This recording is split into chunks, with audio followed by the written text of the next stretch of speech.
you music lovers, thrill seekers, conversationalists, and noted historians. I am Rush Limbaugh, doing play-by-play of the news with talent on loan from God, which someday will be recalled. And we're here on Thanksgiving Eve as we start the holiday season. It's an annual tradition. It's actually not quite 30 years now. We've been reading from my first book, second book, I Told You So. Chapter 6, Dead White Guys Are What the History Books Never Told You, the true story of Thanksgiving. I also have George Washington's Thanksgiving Proclamation, the very first one, and also the truth of how the Indians screwed the Pilgrims out of Manhattan. Everybody thinks that we screwed the Indians and gave them a bunch of garbage for Manhattan. It's the other way around, actually. And it's something I look forward to every year. And it, you know what? Despite doing it every year, with millions and millions and millions of people having heard it, there's still a bunch of caca out there about Thanksgiving. I mentioned earlier that the College Fix website, students say it's not okay to celebrate Thanksgiving based off the genocide of the indigenous people. What's being done to young skulls full of mush via the education system in our country and cumulatively over decades is nothing less than obscene. Yesterday at the College Fix website, they posted a video where their correspondent, Kyle Hooten, interviewed students at McAllister College, St. Paul, Minnesota, asked them about Thanksgiving.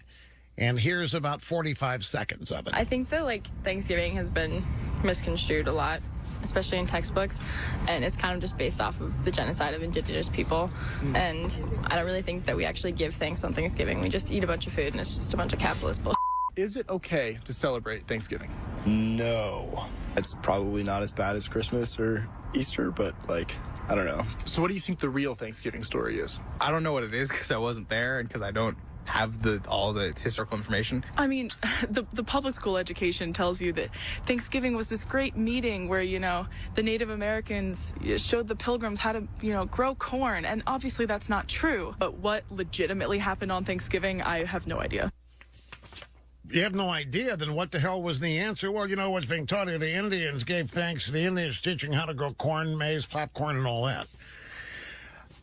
It is amazing when you stop and think about it. I don't know what you were taught about Thanksgiving, but I was taught a version that goes like this. The Pilgrims showed up, and they were incompetent. They were well-intentioned, good-hearted people, incompetent, didn't know how to do anything. And they were stumbling and bumbling around in a foreign place. They had no idea even where they were. And as they're on the verge of starvation, the Indians stumbled across them and showed them how to basically live. It gave them everything. Showed them how to grow crops and kill turkey and build teepees and stuff. And so the Pilgrims survived. And that we were giving thanks. That Thanksgiving is to acknowledge the Indians' role in saving the first Pilgrims. Now, it's a quaint story, and it has attached itself to a number of people, but it is nothing to do. Well, I can't say that it's nothing to do, but it is very far removed from what the first Thanksgiving is really. Thanksgiving. George Washington first proclaimed it. Thanksgiving. Well, who was thanking who for what? That's the root of the error. The root of it is that the Pilgrims must have been giving thanks to the Indians for saving them. That's not what the Pilgrims were thankful for, as you will soon hear. The story of the Pilgrims begins in the early part of the 17th century, 1600s, for those of you in Rio Linda. The Church of England under King James I was persecuting anyone and everyone who did not recognize its absolute civil and spiritual authority. The first Pilgrims were Christian rebels, folks. Those who challenged King James ecclesiastical authority, and those who believe strongly in freedom of worship were hunted down, imprisoned, and sometimes executed for their religious beliefs in England in the 1600s. A group of separatists, Christians who didn't want to buy into the Church of England or live under the rule of King James, fled to Holland and established a community among themselves there for 11 years. After 11 years, about 40 of them, having heard about this new world Christopher Columbus had discovered, 40 of them decided to go. 40 of them agreed to make a perilous journey to what was called the New World, where they knew they would face hardships. But the reason they did it, so they could live and worship God according to their own beliefs and consciences.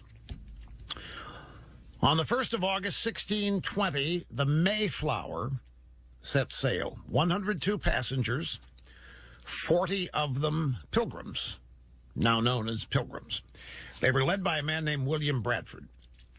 Now, on the journey, William Bradford set up an agreement, a contract that established how they would live once they got there. The contract set forth just and equal laws for all members of the new community, irrespective of political or religious beliefs. The revolutionary ideas expressed in the Mayflower Compact are derived straight from the Bible. The Pilgrims were a devoutly religious people completely steeped in lessons of both the Old and New Testaments. Among others, they looked to the ancient Israelites for examples, and because of the biblical precedents set forth in Scripture, they never doubted that their experiment would work. They believed in God. They believed they were in the hands of God. As you know, it was not a pleasure cruise. The journey to the New World on a tiny, by today's standard, ship, sailing ship. It was long. It was arduous. There was sickness. There was seasickness. It was cold. It was wet. The exact opposite of anything you think of today as a cruise on the open ocean. When they landed in New England in November, they found, according to William Bradford's journal, a cold, barren, desolate wilderness. There were no friends to greet them, he wrote. There were no houses to shelter them. There were no inns where they could refresh themselves.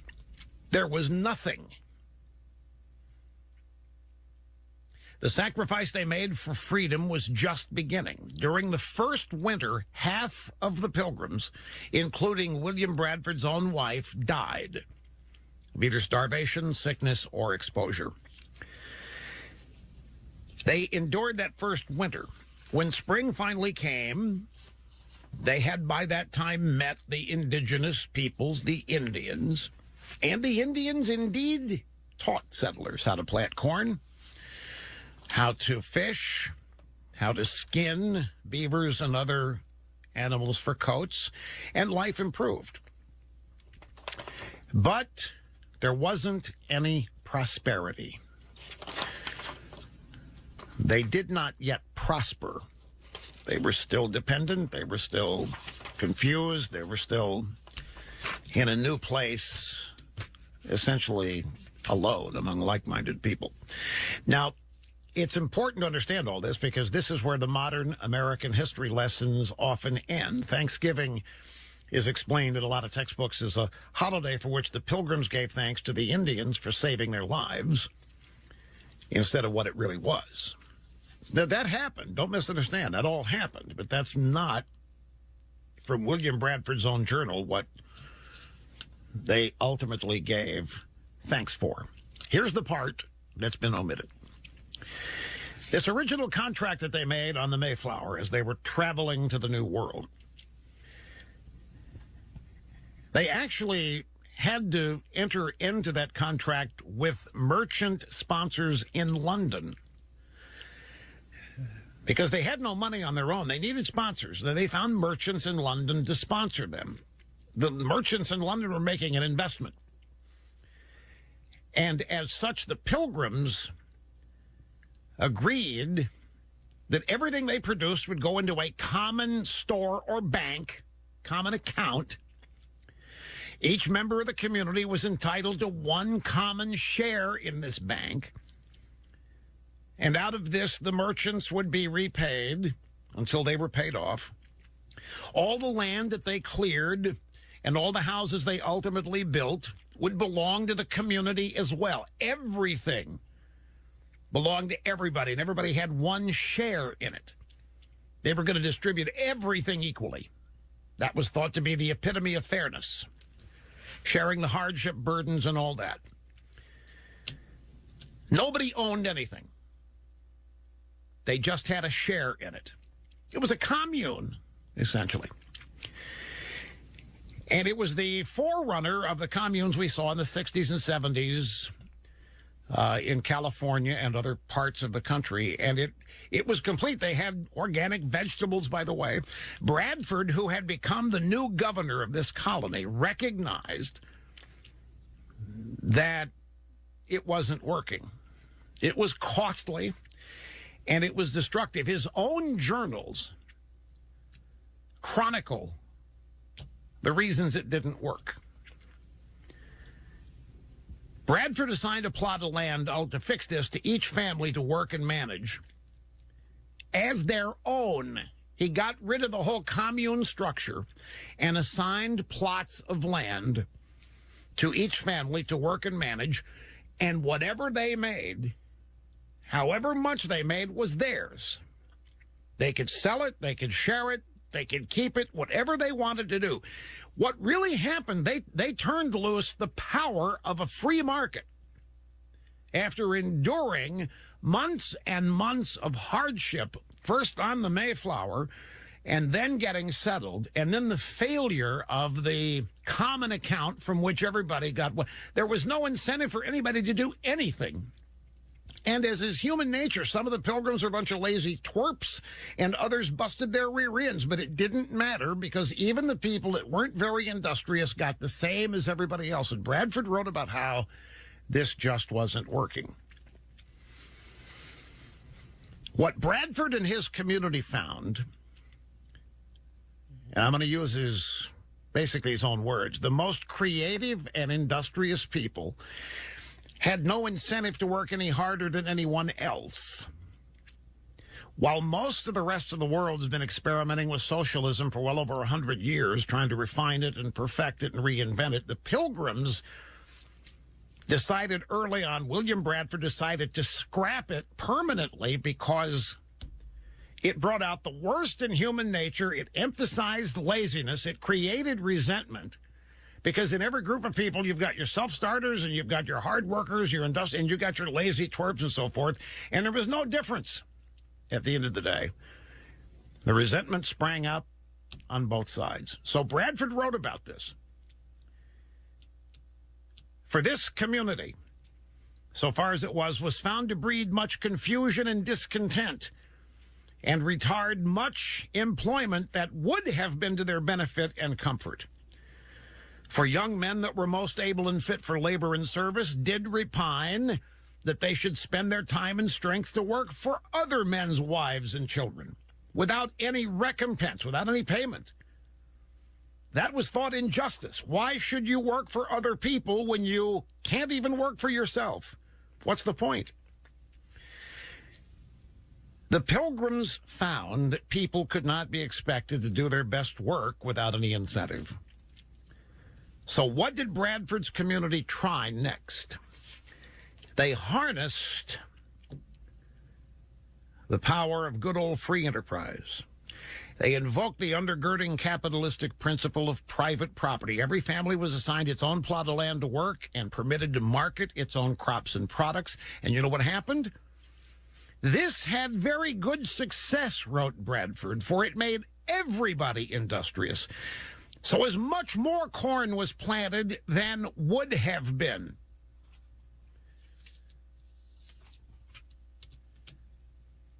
Is it possible supply-side economics could have existed before the 1980s? In no time, the Pilgrims found they had more food than they could eat themselves. Now, this is where it gets really good. If you're laboring under any misconception that I was, as I was taught in school, they set up trading posts. They exchanged goods with the Indians. The profits allowed them to pay off their debts to the merchants in London, and the success and prosperity of the Plymouth settlement attracted more Europeans and began what became known as the Great Puritan Migration. The word of the success of the free enterprise Plymouth colony spread like wildfire, and that began the Great Migration. Everybody wanted a part of it. There was no mass slaughtering of the Indians. There was no wiping out of the indigenous people. And eventually, in William Bradford's own journal, unleashing the industriousness of all hands, ended up producing more than they could ever need themselves. So, trading posts began selling and exchanging things with the Indians, by the way, were very helpful. Puritan kids had relationships with the children of the Native Americans that they found. This killing the indigenous people stuff, they're talking about much later. Has nothing to do with the first thing. The first Thanksgiving was William Bradford and Plymouth Colony thanking God for their blessings. That's the first Thanksgiving. Nothing wrong with being grateful to the Indians, don't misunderstand. But the true meaning of Thanksgiving, and this is what George Washington recognized in his first Thanksgiving proclamation.